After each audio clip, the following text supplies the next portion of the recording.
Great Patient One, Chapter 27, read by Achan Suchito and Nick Scott. Our pilgrims have arrived in the Kathmandu Valley, the cradle of Nepali civilization and culture, and centre of Theravada Buddhism in Nepal.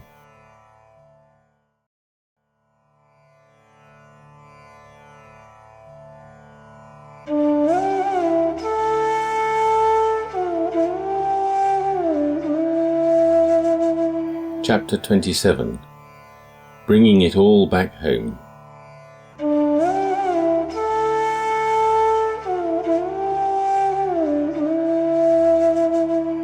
Achan Suchito. Another circumambulation. The world on top of Swayambhu Hill rotated around the great stupa. Its huge white upturned bowl straddled the centre of the paved summit, and from each of the four faces at the base of the stupa's spire, pairs of serene blue eyes gazed down on us all. Around that watchful centre, a cosmology in stone and metal danced like stars around a galactic core. Shrines, small votive chaityas, images of deities and yakshas. From somewhere, devotional music was playing, though the circumambulating pilgrims, some shuffling, some ambling, were going along each to their own rhythm. The rubbernecking tourists were more erratic still. Their cameras were inadequate, and no matter which way it was approached, it wasn't possible to get a total picture of a Swayambhu Nath. I could take in some, but only a small proportion of the details, like the human-sized shrines to each of the 5 dhyani Buddhas, attendant bodhisattvas and their tantric consorts, or the fine metalwork of the flowers, or the features of the guardian deities.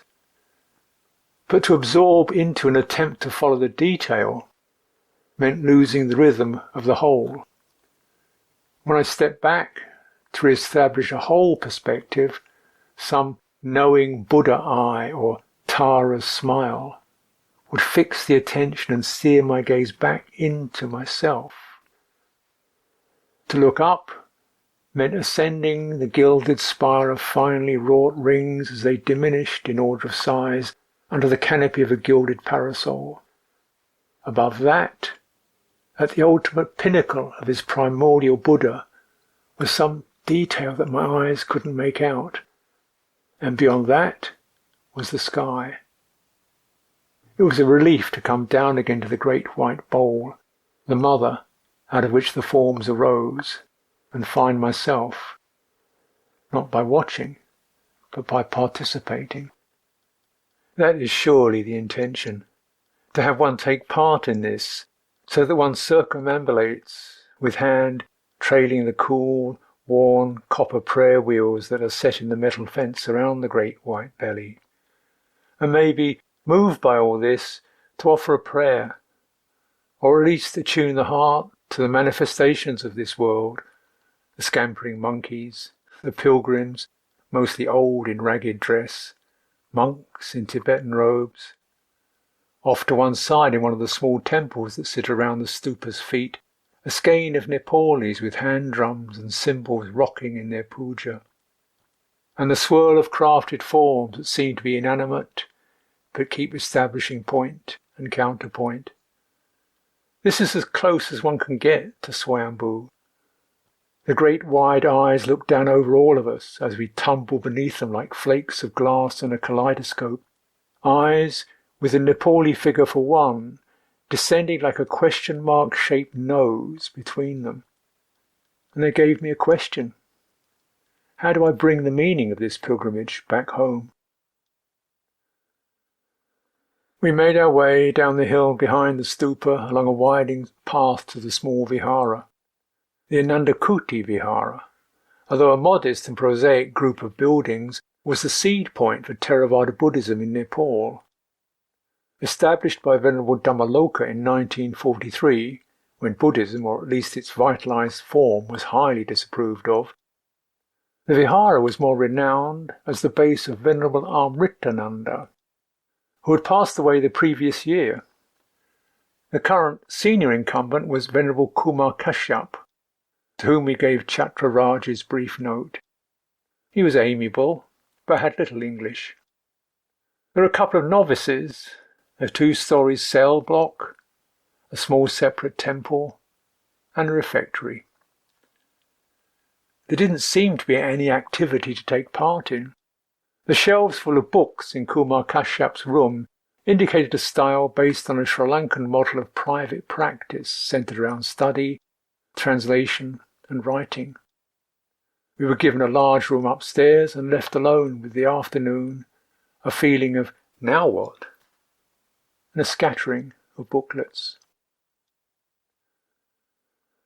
Most of them were booklets published by the Vihara with Venerable Amritananda as author, dealing with conventional aspects of Buddhism and some on the history of Theravada in Nepal. Maybe this would be of use, so I began the process of whiling away time in the valley in accumulating bits of history that I could then measure against the living background. What was never explicitly stated, but was apparent to the observer, was that the ancient indigenous tradition of Buddhism long ago ceased to be Buddhism in anything other than name. Comments on the remarkable degree of harmony between Buddhism and Hinduism in Nepal have to be offset by the fact that, to all intents and purposes, they are two forms of the same religion. Newari Buddhism has no animal sacrifice, and there are generally Buddhas somewhere on the elaborate Newari shrines, but otherwise it would be hard, based on the nature of its practices, to see it as other than one of the many Hindu sects. The Newars, who were originally mostly Buddhist, have steadily had the influence of Buddhism as a teaching or a culture withdrawn from them since Buddhism disappeared in India in the period between the 12th and 14th centuries. The Hindu Malla kings enforced the stratification of the society on Brahminical caste lines, and the Gurkha invasion of the late 18th century imposed even greater emphasis on Vedic norms, making their own Indian dialect the official language of the kingdom. Then, when the Rana prime ministers took over, religion was held firmly under state control, and any teaching that might arouse new interest, as well as conversion from one religion to other, was made illegal. So Theravada began in an almost undercover revolutionary way, with aspirants sneaking off to India for ordination and being thrown into jail or exiled on returning to Nepal. But with the push to be part of the international community after the fall of the Ranas, Nepal had to open up. And in that climate, it was the missionary zeal of, above all, Venerable Amritananda that seeded Theravada Buddhism, with its emphasis on ethics, inquiry, and realization through one's own efforts. Hence, Theravada here had a proselytizing slant. In Britain, Theravada has always kept a low, at times almost non-existent profile. I'd always attributed that to traditional reclusive modesty, but actually it was probably as much to do with the national ethic that regards enthusiasm as slightly vulgar, and religious crusades as definitely suspect. It isn't that way for the lay Buddhists in Asia. Hours of drumming and dancing accompany religious occasions in Sri Lanka. Young Buddhist associations in Malaysia and Singapore talk of missionary work and churn out pamphlets and magazines by the cartloads. More oriented towards fun, Thai religious festivals are frequently accompanied by rockets, shows, and dousing people in water, while the television stations host noted bhikkhus who give the teachings, often in a way that directly points to the moral failings of the society's leaders. The idea of Buddhism being a mode of static onlooking is very much a Western fabrication. But in the morning after our arrival, when Venerable Bhikkhu Maitri introduced himself and began arranging newspaper interviews and venues for our teaching engagements in the valley, all this was a novelty for me. It was normal for him. He was still a relatively young monk, but had been broadcasting Dhamma on the national radio within the first few years of his ordination in Sri Lanka. He had left Sri Lanka after 4 years as a bhikkhu, and on returning to Kathmandu, he'd begun setting up his own training centre for Samaneras. Currently he had 10 boy pupils. The laity had blocked his attempts to set up something for nuns, but he was optimistically making plans for up to 35 more. Apart from managing the centre on his own, he taught the secular and religious curriculum of Pali, Sanskrit and English, as well as having a slot on the national TV network. He'd heard of our arrival and had come over to Anandakuti Vihara to warmly invite us to his centre and generally facilitate our tour of the Buddhist circuit.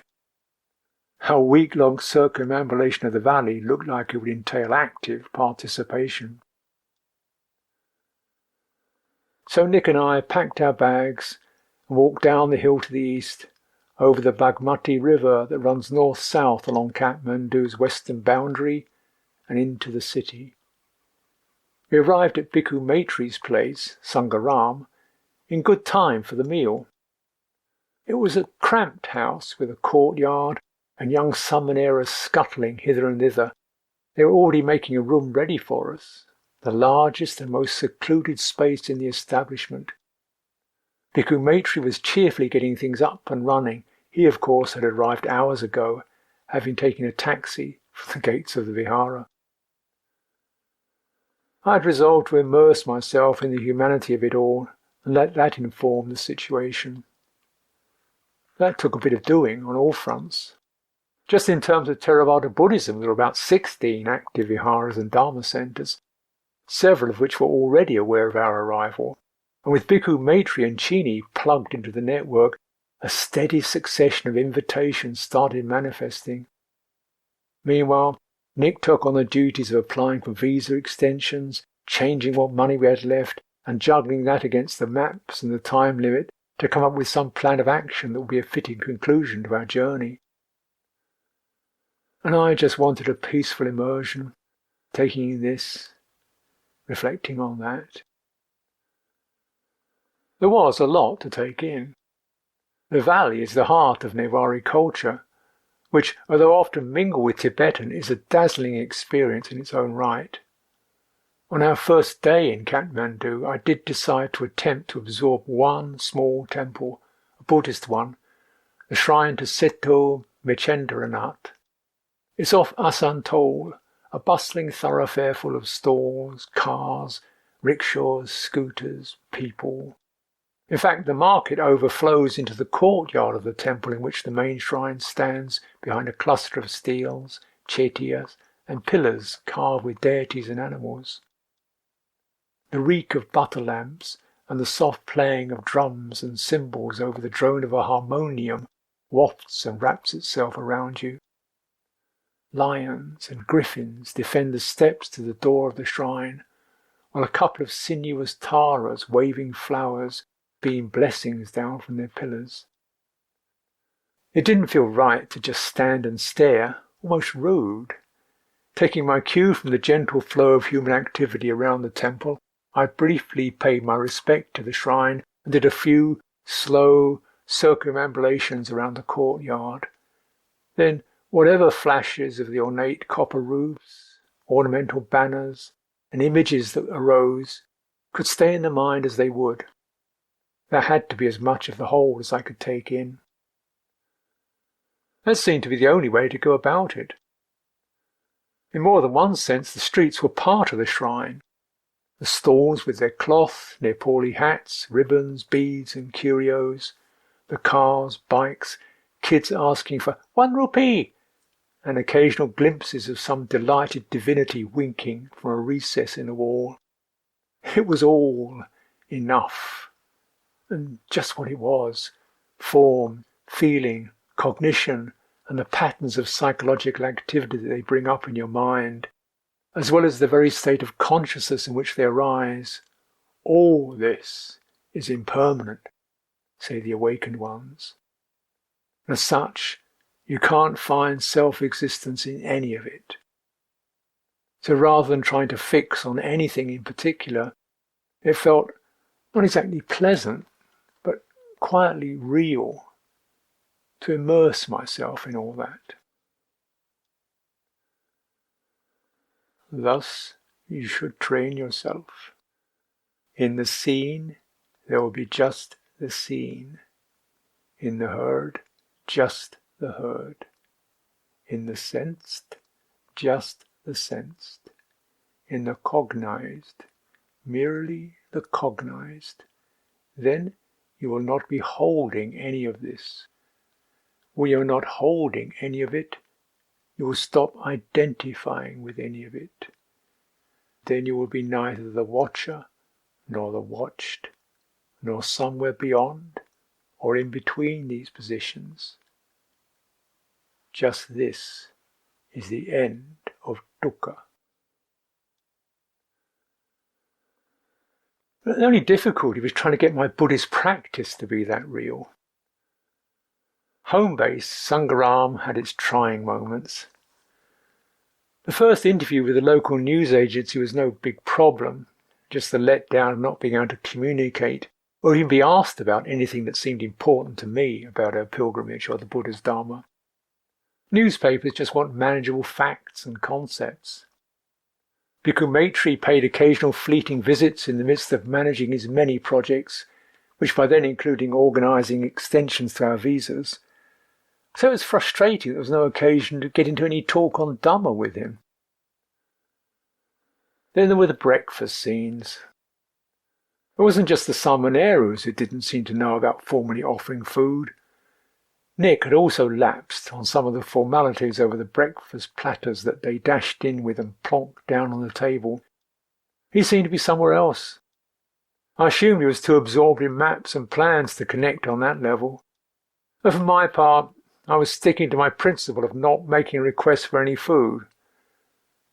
So I went without whatever he forgot to offer, and rather sullenly watched my mind. Sometimes it'd take me half a day to get over the mornings at Sangharam. They were like breakfast time for the classic dysfunctional family. Father grunting monosyllables from behind the newspaper, eldest son involved with his motorbike, the kids rushing in and out, late for school as usual, and the wife seething, "Why doesn't somebody ever talk to me?" What a life. Everyone's too focused on their own aims and attitudes to relate to each other, or even to themselves. Now and then I could see it as some soap opera, and that brought a quiet inner smile. I remembered my mother again. If, I vaguely realised, I could get over my aversion to domestic dysfunctionality, I'd probably have something useful to bring home.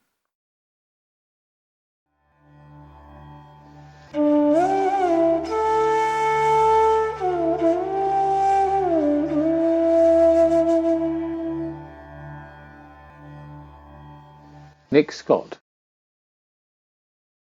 Kathmandu had lost a lot of its magic since I was first there, but whether that was because of the changes to Kathmandu in the last 20 years, or the changes to me, I wouldn't like to say.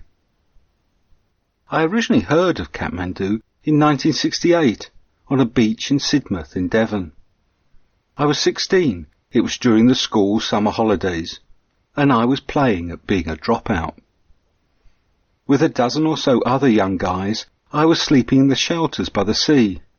We subsisted by sharing our meagre amounts of money, supplemented by a bit of shoplifting by some, and by food slipped to us by various girls down on holiday with their parents, for the rest of us.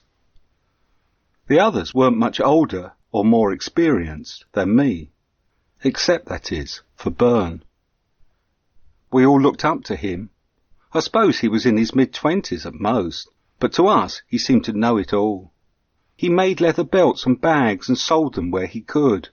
He had long hair and a beard and a worn, seen-it-all attitude about the world. We were all sitting on the beach one day, and he produced an aerogram letter he'd just received from a friend who'd made it to Kathmandu. He said in an offhand drawl that he thought he might go out and join him that winter. I had little idea where Kathmandu was.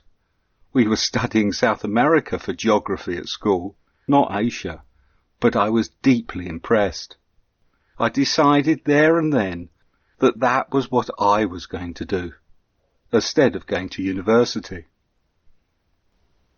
When I finally got there, 4 years later, the place was still full of the likes of Bern, and there was a whole economy that catered to them. Cheap, cockroach-infested hotels, grilled booths on the streets where you could buy legal hashish, and the wonderful pie shops. Someone must have taught a Nepali how to make such Western delights as lemon meringue pie, apple strudel, and chocolate fudge cake, and there was now several little cafes satisfying the craving, fueled by hashish, for the sweet things of home.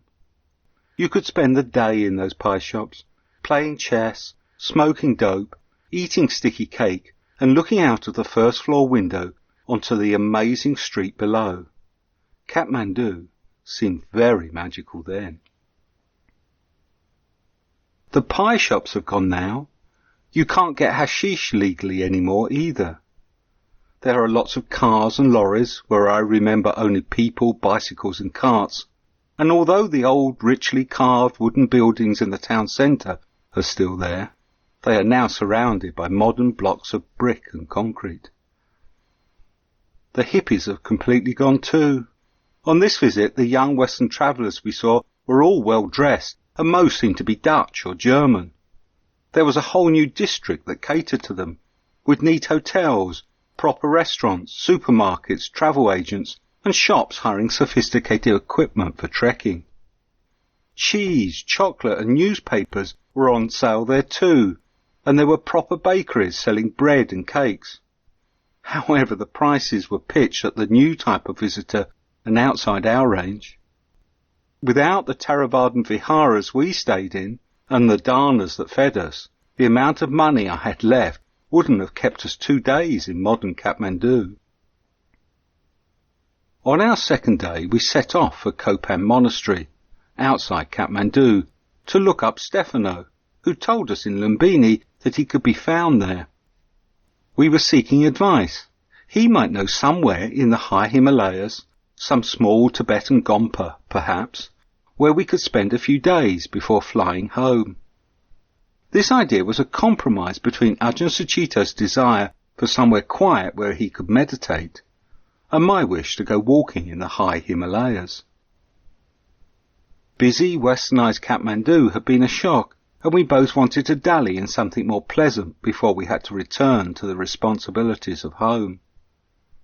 So we'd agreed to spend our last 10 days trekking up to a mountain retreat where he could meditate and I could go for walks. We went via Bodhnath, which is the other major Buddhist stupa in the valley, on the other side of Kathmandu from Swayambhu, and slightly further away. We rode partway on a trolley bus, something else I don't remember from before, and arrived in drizzling rain. The Bodhnath stupa is not on a hill, but is otherwise much the same as the one at Swayambhu, a whitewashed dome topped by another smaller one, with the 2 eyes looking out at the world, and then a golden spire. But at Bodhnath there were far more Tibetans. There was a continuous line of them trudging around it, turning their handheld prayer wheels while they mumbled a mantra or chatted to a companion. I remembered walking to Kopan Monastery from Bodhnath previously, and I blithely reckoned I could remember the way. But of course, when we set out, I found I was wrong. Not only did I get lost and have to ask directions several times, it was also much, much further than I'd remembered. And it was raining. The paths underfoot were muddy and slippery, and although we had protection, we still got very wet. I must have been that way often, though. I recalled returning at night across those fields by torchlight. I was with an English girl called Zara. I remember that because I gave her a lift on the back of my bicycle from Bodhnath, and we rode into Kathmandu singing The Owl and the Pussycat. This time, things like that weren't going to happen. Life is unromantic with a monk as a companion. More like a 14-year-old marriage. He wasn't upset about the long trudge in the rain. Of course it was further than I'd anticipated, and much more work. But wasn't it always? Eventually we did find Kopan. It was on a small, craggy hill rising out of the paddy fields. We climbed the back path and arrived out of breath and very wet amidst a collection of Tibetan monastic buildings perched on the small amount of flat land on the top. There would have been good views had it not been raining. Instead, the buildings were so completely enveloped in damp cloud that we couldn't even see them properly. There was no sign of Stefano either, so we retired to a small tea shop to recover and take stock. Kopan Monastery was important in the spread of Tibetan Buddhism to the west. The central Lama at Kopan in the 1970s, Lama Yeshe, and his main disciple, Lama Zopo, adapted the traditional, very academic training of the Gelug school of Tibetan Buddhism to make the teachings more accessible to Westerners. They taught short meditation courses and gave initiations and teachings as discrete courses of lectures, so that Westerners passing through Kathmandu could try something just for a week. Most Tibetan centres established since in the West have followed the Kopan model, with the emphasis on providing graduated courses for lay Buddhists, rather than the long training for a monk to become a geshe or priest. Monasticism of a sort was still going strong at Kopan, though. The tea shop was being run by boisterous young Tibetan monks. When we arrived, they were caught up in an argument. One of them was sitting on the counter and shouting at the other behind it. But it was good-natured, and they were friendly and open with us. We asked in simple English after Stefano. They shook their heads. They thought he'd gone away for a few weeks. So we sat and drank some black coffee as our clothes dried, and I started to wonder what to do now. Perhaps we could look around the buildings and possibly meet some of the community. We had glimpsed 2 Western monks as we arrived, but they'd taken little notice of us. Perhaps we should go and introduce ourselves. I tried suggesting that to Ajahn Sucitto, but he felt we should be starting back if we were to get to Kathmandu by dark. He seemed ill at ease, wanting to get away. I guessed he was unhappy with the un-monk-like behaviour of the young novices, or perhaps it was his awkwardness in social situations that he's unfamiliar with. So we didn't look around Kopan Monastery, or get to meet anyone there who could give us advice. Instead, we left straight from the cafe, trudging down the main road in the rain. I was both disappointed and annoyed, and trudged along behind him in silence. Just like a married couple again, after a row. My conviction that we should have stayed to get advice was proved wrong nearly immediately. We'd gone only a few hundred yards when a brand new 4-wheel drive station wagon pulled up and offered us a lift. And it was the driver who provided the advice we were after. She was Italian-American and working for an international aid organisation in Kathmandu. She had a keen interest in Tibetan Buddhism and had just been visiting Kopan. Ajahn Sucitto, who sat in the front, came out of his shell in response to her questions, and they chatted all the way back into town and then through the city to Sangharam, where she dropped us outside the gates. She advised us to go for a retreat to Kanjin Gompa in Langtang, a high valley on the Tibetan border north of Kathmandu. She also suggested that we take with us a letter of permission, and that to get this we should go back to Bodhna, as Kanjin Gompa came under the jurisdiction of one of the Tibetan monasteries there. So there was another evening at Sangharam, and next morning another disorderly breakfast plonked down in front of us by the young Theravadan novices. I must admit, I was just enjoying the opportunity to have lots of toast, with butter, marmalade, tahini, jam, tea, and coffee. While I realised that the breakfasts were disturbing Ajahn Sucitto, I thought he was upset by the novices' behaviour, not my lack of offering things because they hadn't. Of course, he didn't tell me what I was doing wrong, and I didn't ask. Old couples can get like that. Next time at Bodna, we went round the old buildings that surrounded the stupa to where I remembered paddy fields, but where there was now new concrete buildings. The Tibetans have done very well for themselves in Nepal. These modern buildings were all owned by them, and several were luxurious new monasteries. We'd been told to ask for the Bhutan Monastery under the guidance of Dilgo Khyentse Rinpoche. That was a name we knew well. He was the High Lama who'd been leading the ceremony we'd been swept up into in Bodh Gaya. The large man with flowing grey hair and a real presence to him, who then led the chanting from a high seat in front of the shrine. Later on the pilgrimage, at Lumbini, we'd been told that he was responsible for the small Gompa there too. Then again, at the monastery in Parping, our first stop in the Kathmandu Valley, the monks had said that Dilgo Khyentse Rinpoche was also their teacher. He was the most senior Lama in the old Nyingma school of Tibetan Buddhism, and he'd been responsible for establishing all of these monasteries. Things were beginning to click into place. Felt to me as if we were meant to go to Kanjin Gompa, and that Dilgo Khyentse Rinpoche was going to have something very special to do with it. It took a while to find the Bhutan Monastery, as it was behind all the others, a brand new set of buildings set in landscape grounds, and more resembling the executive headquarters of a successful company than a monastic community. That is, if it were not for the bright Tibetan colours of the paintwork covering the new temple.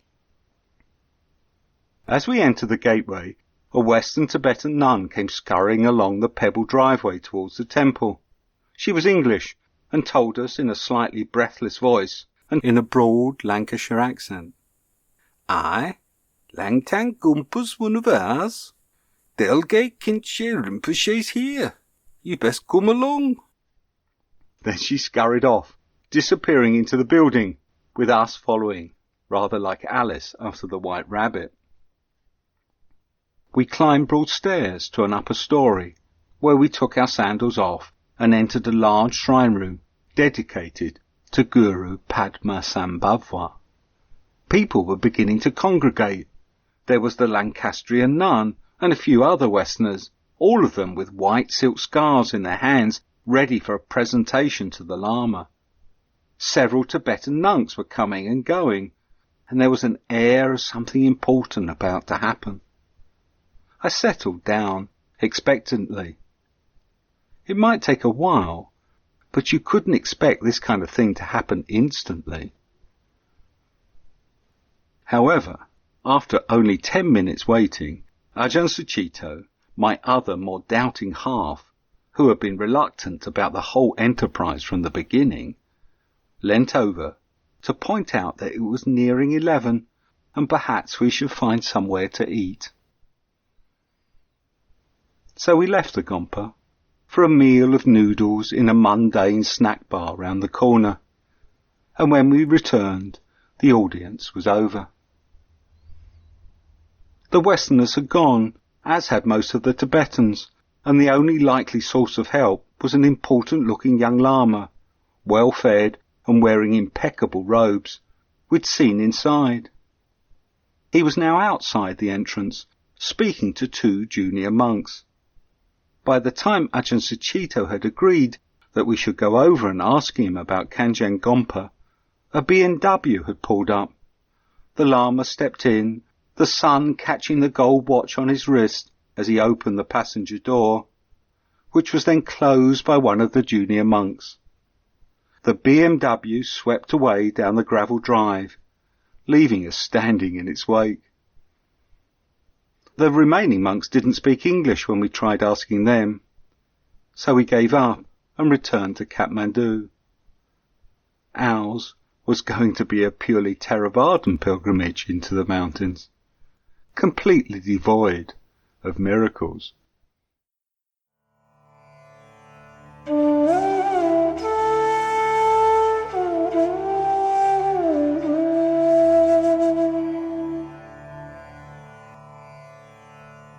Achan Suchito. After a couple of hasty days in Kathmandu, we made our way over to Venerable Nyanapoornika's Vihara, out east towards the airport. He'd been waiting 3 hours for us when we finally arrived. Nick was getting some clothes made, the tailor was sorry, the distance was longer, the bus didn't come, we couldn't find the address, and so on. But it was okay with Venerable Nyanapoornika. He was a meditator, trained in Burma in that system where every bodily movement is done excruciatingly slowly and mentally noted. Quite an asset when life actually operates at that pace. His novices took at least 10 times longer than Bhikkhu Maitri to bow to me. The slightly frozen mood that had left was quickly dispelled by Venerable Nyanapoornika, who welcomed us with great good humour. One of his arms was in a sling. He wryly explained while waving it that breaking a finger was conducive to mindfulness.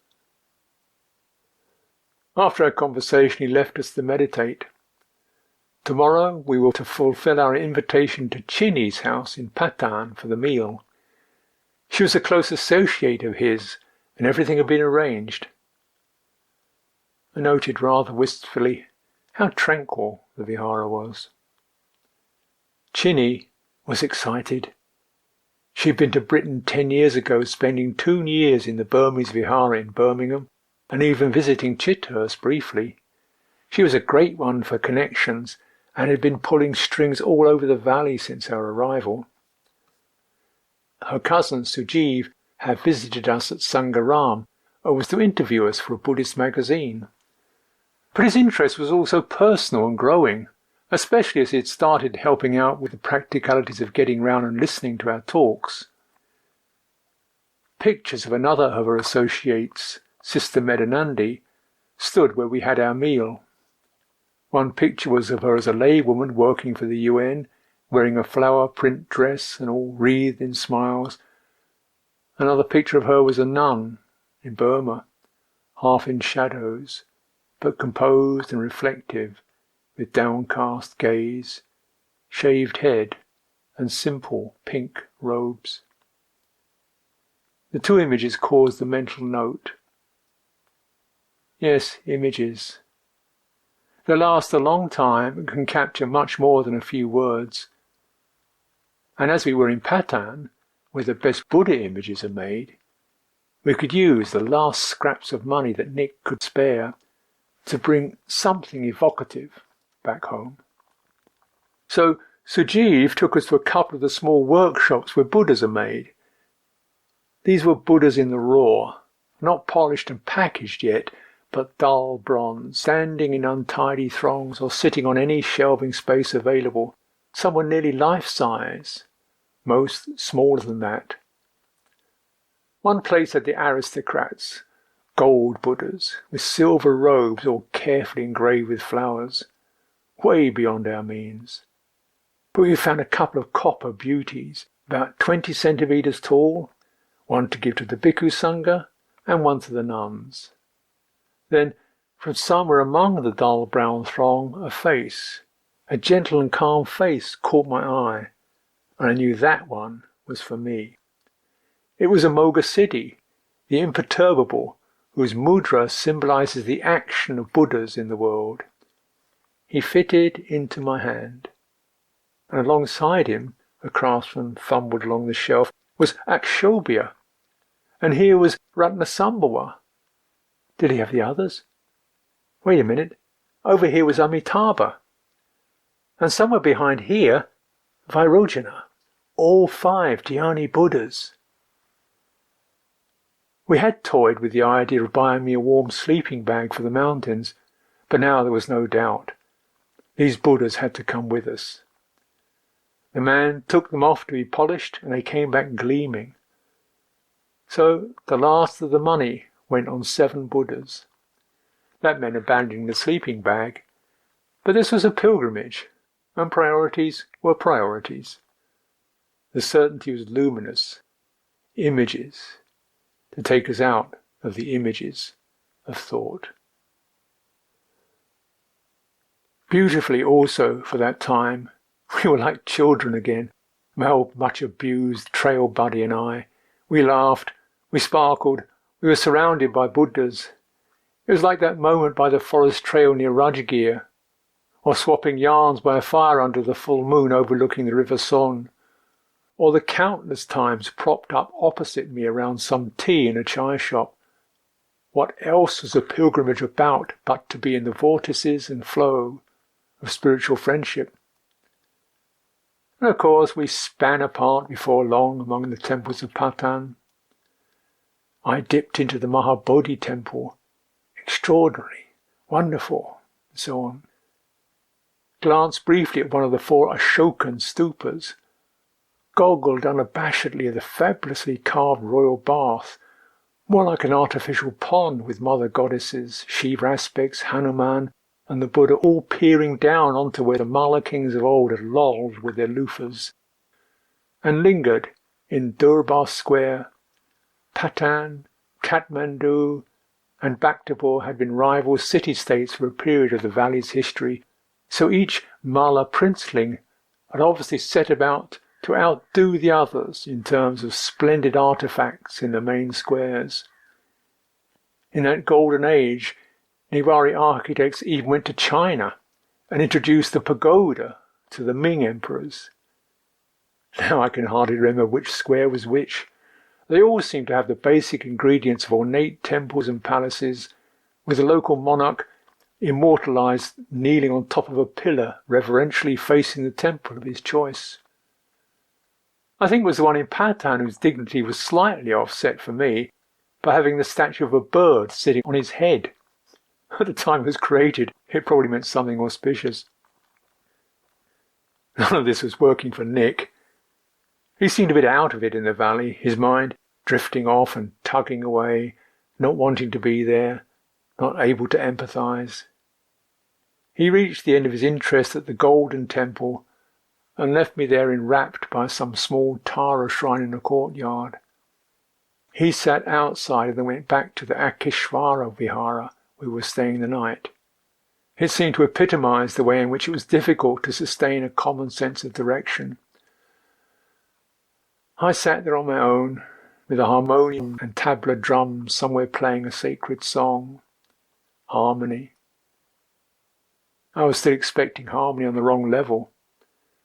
The real thing, the deep practice, allowed you to flow along in a world of discord.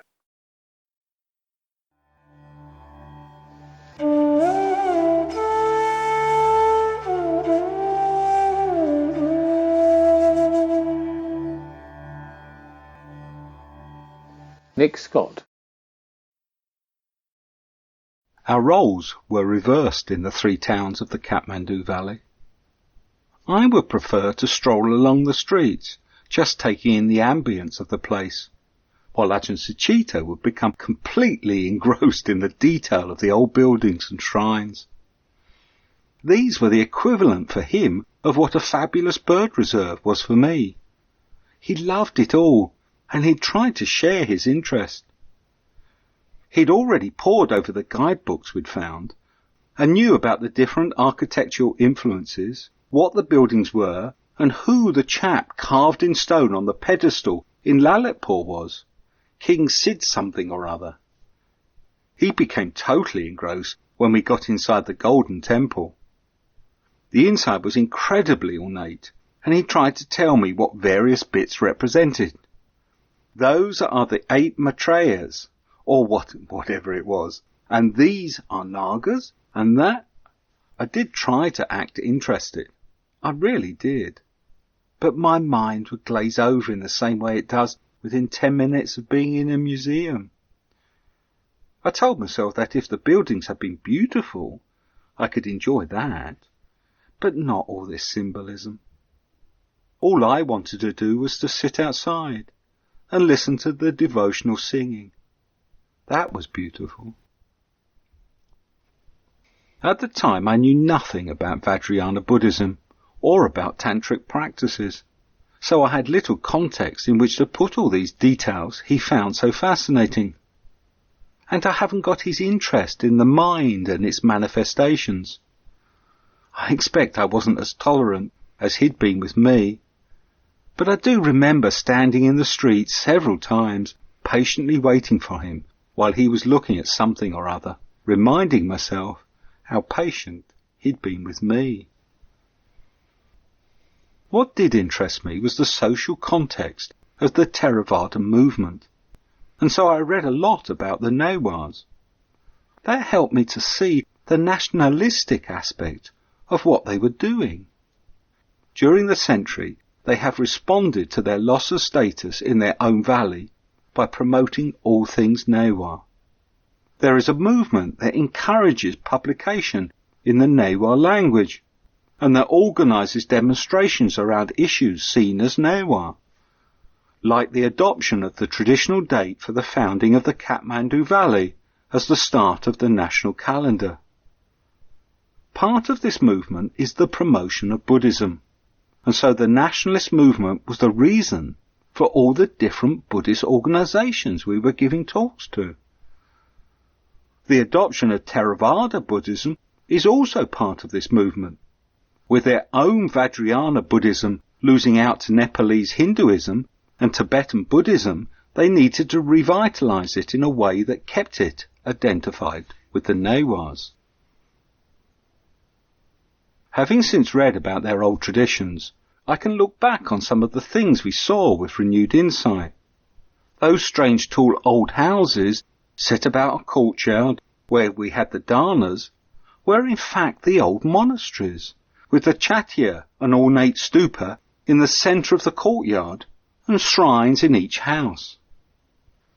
We didn't see those house shrines, but then the books tell me that Newar houses are laid out with the private part of the house, including the tantric shrine, on the first floor, at the rear.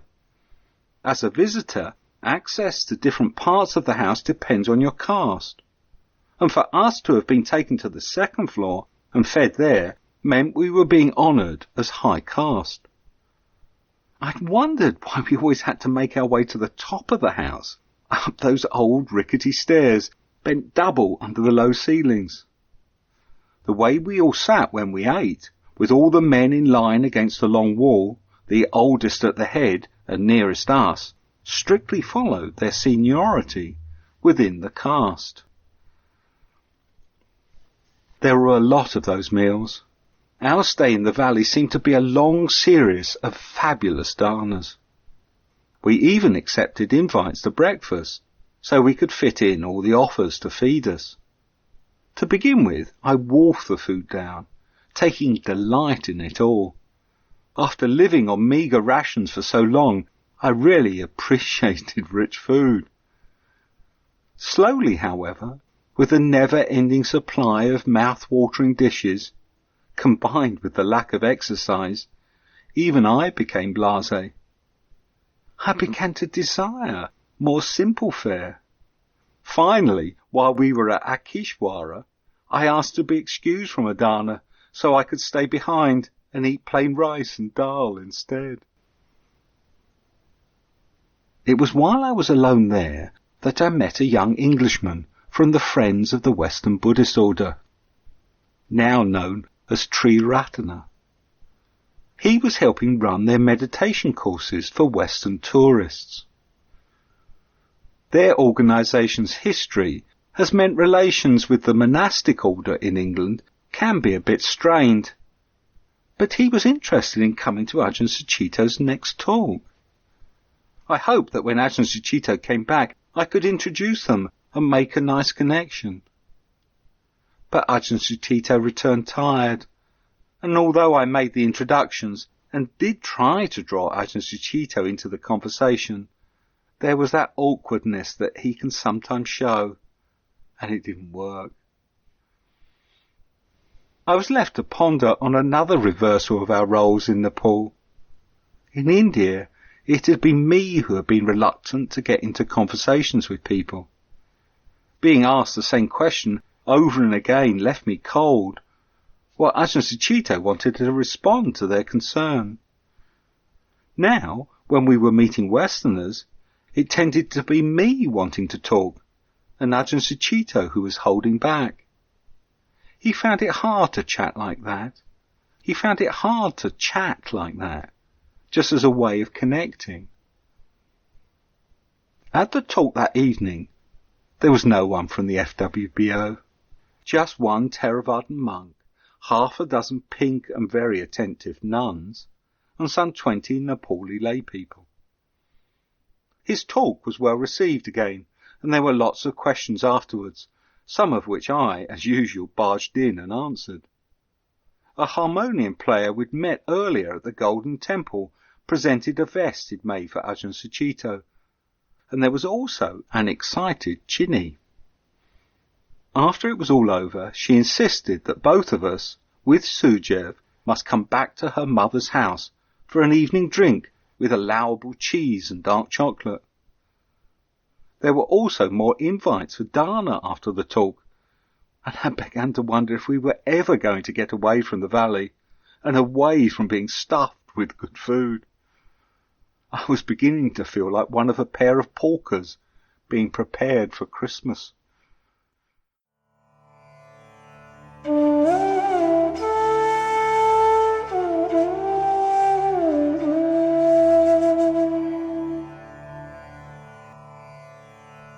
Ajahn Sucitto.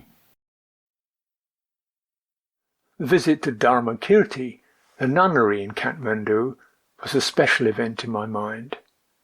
I wanted to see if there was anything I could bring back to the nuns in Britain. The night before, April 12th, we had both given talks at Akishvara Vihara, and afterwards Chinny delighted in introducing us to her old mother. I was glad to be able to give her some attention. Things went well, and Sujeev said he'd be round at 6:30 in the morning to get us to the nunnery by 7, and he was.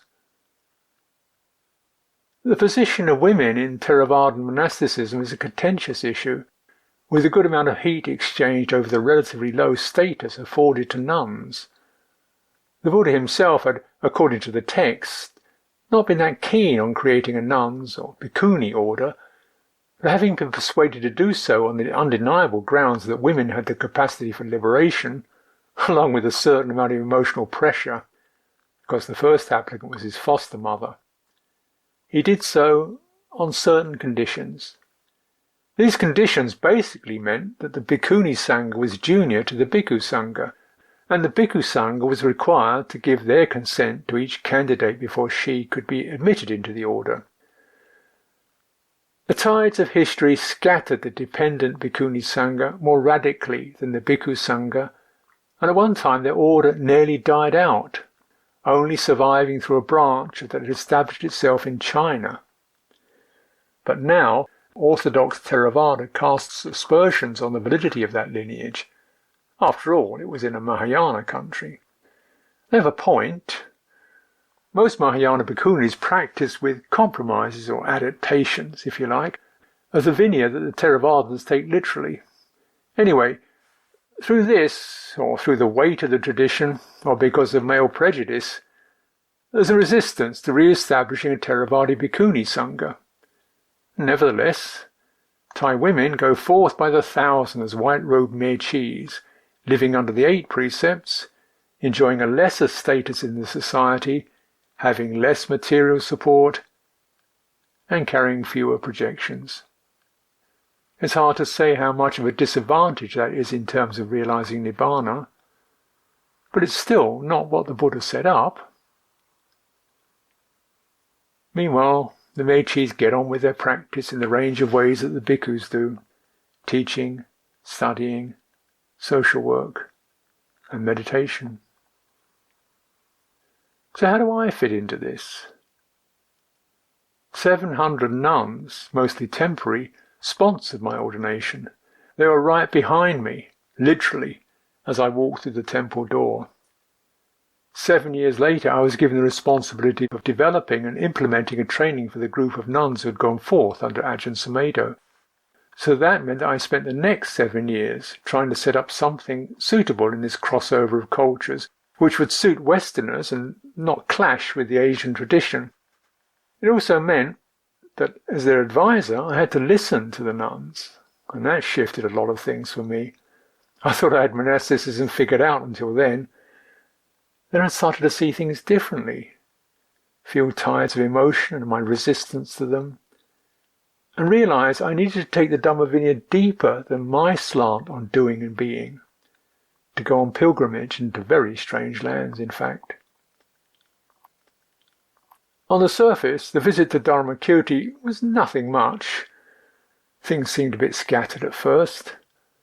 About 25 lay people turned up, and I gave a talk, which wasn't translated. About 6 nuns attended, none of them spoke English. And somehow or the other, the session started getting very lively and extended long past my talk, with everyone looking happy, the nuns getting animated. I couldn't figure out what was going on. Then the senior nun, Sister Dhammawati, showed up. She was a square-built, no-nonsense type with a bit of English. She had walked from Kathmandu to Burma for her ordination and had spent 7 years there. We couldn't get anything more than that communicated verbally, but she looked pleased in a gruff kind of way. She showed me some photos of their Dhamma work, pictures of them wading across rivers on parochial duties, teaching children, and giving Dhamma talks. I wanted to say something to them, but didn't have the words. And then they gathered together and presented me with the Buddha image. And somehow we all went off to a dana in the house of one of the nun's sisters. Even from my bemused position, there was something pleasantly different about the nuns' group. They were a group. It was unusual to see any other vihara with more than 1 or 2 bhikkhus in it. Even the Sanghanayaka, 92 years old, and evidently on the way out, was attended by a nun. Venerable Pragyananda lit up to see us. I wonder where his bhikkhus were. But it was the same story throughout. Call it responding to the requests of the laity, if you like, but mostly, as soon as they had some basic foundations, the younger bhikkhus were off doing their own thing, which didn't seem to entail participating in any other bhikkhu's project. For me this was strange because there was a strong amount of group activity and mutual support in the monasteries I was familiar with. But then I realised all these were Ajahn Chah monasteries, and that feature of collective practice and mutual support was one of the hallmarks of his training. Bhikkhus often resisted it, wanting to go off on their own, but he was direct enough and compassionate enough to hold it all together. People talk about the non-specific nature of Ajahn Chah's meditation practice, but in context it was all there. Once asked what his technique was, Ajahn Chah said, "Frustration. I frustrate my disciples," and smiled. You couldn't get off on your own and hide your stuff. Whatever samanas and Brahmins have said, that freedom from being something comes about through some state of existence, none of them, I say, are free from the tendency to identify. And whatever samanas and Brahmins have said that escape from being something comes about through avoiding existence, none of them, I say, have escaped from the tendency to identify. This dukkha arises dependent on holding on. When you let go, there is no more suffering. With the Dharmakirti sisters, it must have been much the same. Places and situations for nuns were fewer than for the bhikkhus, so they had to be with each other and get along. 13 of them came to the dana, including one 10-year-old who was requiring encouragement and even some physical assistance from her elder sisters to hurry up and get her meal down before noon. Basic training. And it reminded me of the practical difficulty of establishing a contemporary nun sangha. You need to have someone with you to get the training down. If there is no senior teacher among the bhikkhunis who is experienced, trained, skilled, who has attained liberation, then the holy life is not perfected. Meanwhile, they were doing the best they could, and I wished them well. We parted after some benevolent but unintelligible exchanges. The unknowing left a good space for the heart. It was good to connect to that. not have to figure it out.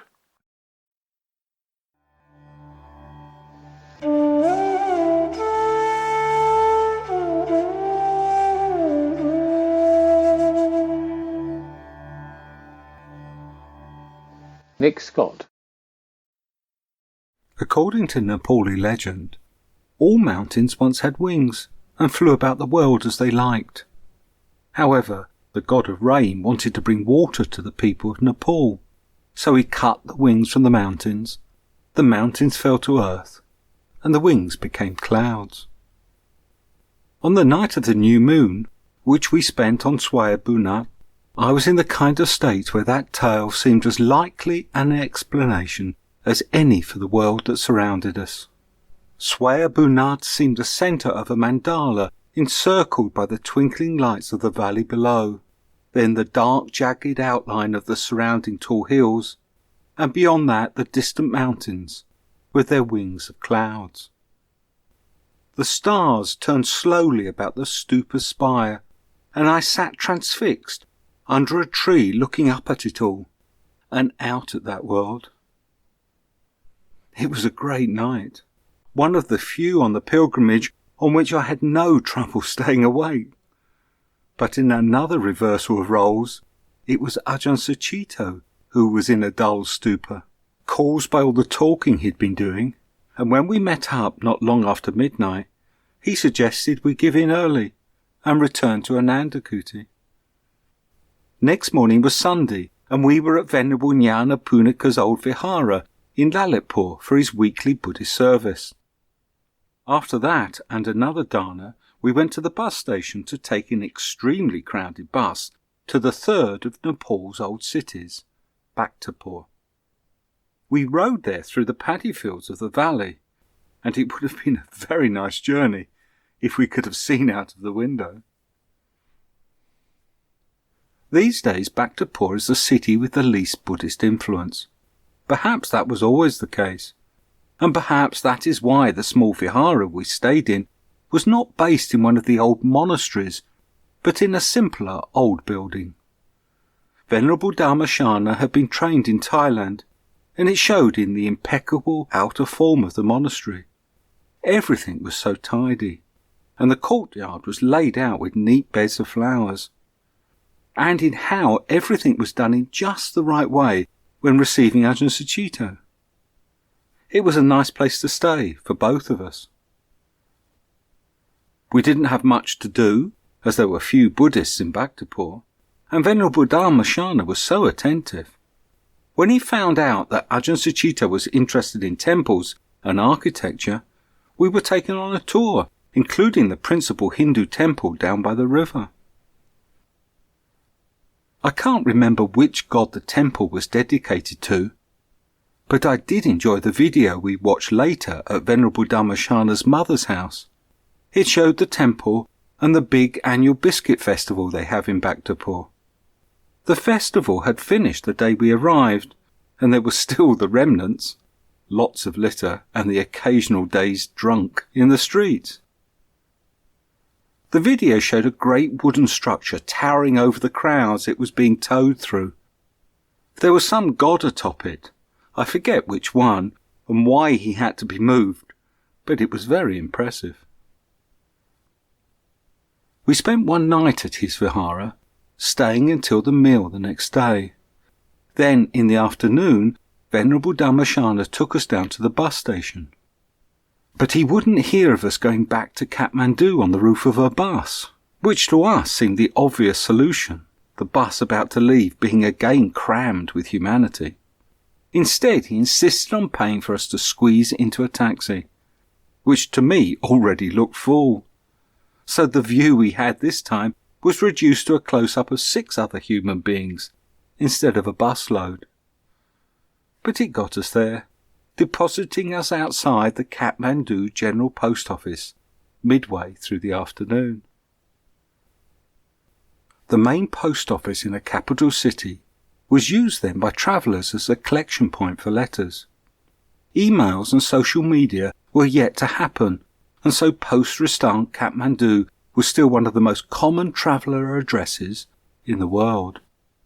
A whole room was set aside for the waiting letters, set out in a dozen large flat boxes on a big table, the contents sorted by alphabet, each letter indicated by protruding cardboard partitions.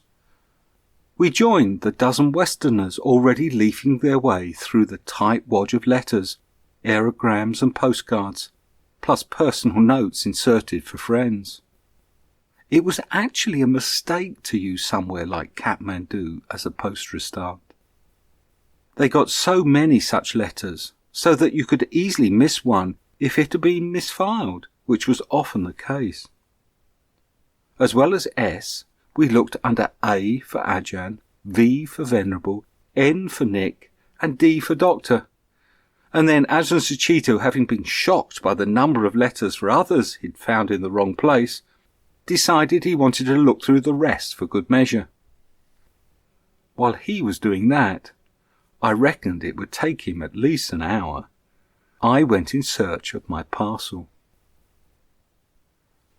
This was the parcel I'd sent to myself from Bairawara, just before Lumbini at the start of the pilgrimage. It contained the excess clothing I'd bought in New Delhi, all those items I should never have got, and then justified by sending them here. It included warm clothing we could use for the trip into the mountains. After a very long wait, I was told that recorded deliveries were the responsibility of a clerk who was away for a few days, and that he wouldn't be back until we were on our way into the mountains. So much for the warm jacket, woolen hat and blanket. Still, I consoled myself that I could collect the parcel just before we flew home and have the things to use there. I still hadn't let go of them. Meanwhile, Ajahn Sucitto had got to V in the boxes of letters, but had found no more addressed to us, though he'd done a lot of resorting for others. I left him to go through W, X, Y and Z, as I had to do some shopping for our departure the next day for the mountains. Kathmandu is an amazing juxtaposition of cultures. There are buildings and lifestyles spanning centuries, separated by a few yards. Golden dome temples, air-conditioned hotels, and ancient wooden houses jostle to line the streets. In the old part of town, the streets were crowded with Nepalese wearing traditional clothes, beggars thrusting a cut limb at you, and the occasional cow pushing its way through everyone. There the shops are still clustered according to the commodities they sell: brass, copper and aluminium cooking vessels, quilts and blankets, or beads and jewellery. The inside of each shop is tiny and invariably full of people. In the streets where fabrics are sold, saris and lengths of cotton cloth fluttered outside in a slight breeze, like giant colourful butterflies. From there I crossed through the more modern part of town, where the traffic is at its most chaotic, the air filled with noise and petrol fumes, to the more sedate Tamil, where the influence of the tourists is at its greatest, and with the trekking shops where I wanted to hire down jackets for us both, and a good sleeping bag for me, Bhikkhu Maitri having already loaned one to Ajahn Sucitto. The money I was using came from the occasional small donations that lay Buddhists had offered during our stay in the valley. We would have received much more if I'd ever mentioned how poor we were, but that hadn't felt right. The only person who realised how little we had was Sujeev, and only on the last morning. He then insisted on helping us with the cost of the hire of the coats, though he could ill afford it himself. As it was, I calculated I had just enough left for the bus fare into the mountains and the simple meals of rice and dal I expected to be able to buy along the trail. We planned to leave the next afternoon and stay the night at the Theravada Vihara in Trisuli, then take the bus to Donche and the start of the walk. Ajahn Sucitto had double-checked my estimate that we could walk to Kanjin Gompa in 3 days, to make sure he would still have 5 days to spend meditating at the Gompa. The shopping made me late for the talk the two of us were supposed to be giving at another vihara that evening. Ajahn Sucitto was nearly halfway through his part, about Buddhism in Britain, their favourite topic. He was sitting on a chair at the front of an audience of some 30 mostly young, educated men. I had only just got my breath back by the time I had to come forward to speak on Buddhism and ecology. I tried to be optimistic, pointing out that although Nepal was a poor and overcrowded country, I had been struck by the sanity of the people and felt they had the ability to take the problems of their own country in hand. I spoke of the need to think locally, praising the recent moves to transfer the devastated areas of woodland from government to local village control, so that it would be in the people's interest to protect them. I always am optimistic when I speak in public about the environment. Not that I feel that optimistic myself. It just feels better to encourage people.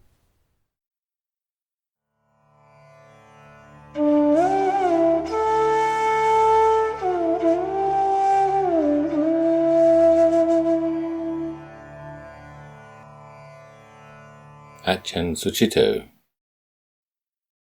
That talk at Buddha Vihara was the last public occasion for us in the valley.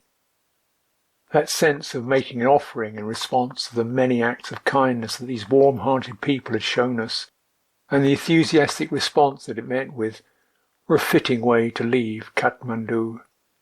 We had completed the scrambled circumambulation. All we had to do now was walk across the city to Sangaram. But that was not so straightforward. Getting away from Buddha Vihara was difficult, particularly as a journalist who had come late wanted to catch up on the action with an impromptu interview. I was tired after the long day's activities, and it was Sujeev who tried extricating us from the situation by inviting us to come to a bar for some coffee. But the movement didn't shake the news hound. He tagged right along, asking questions, mostly not to the point, as we navigated erratically through the back streets. The coffee only seemed to fire him up even more, and did nothing for my patience. Then suddenly, as we plunged off into the maze of downtown Kathmandu, there was a blackout. There was a huge fire glowing over in the distance, and the sirens and horns of emergency vehicles were adding to the chaos. In the darkness, it was difficult to see where we were going. Then the lights of a car would be coming towards us, and we'd have to scatter and dodge to avoid it. But the reporter was keen. He stayed right with me, asking questions about Buddhism as we jogged along. When was this going to end? Eventually I was throwing him answers that were getting more and more curt and direct about the need to base Buddhism on awareness in the present moment, which was in darkness and sirens and flashing headlights, danger and irritation and trying to talk sense. Then something came home. It was always like that.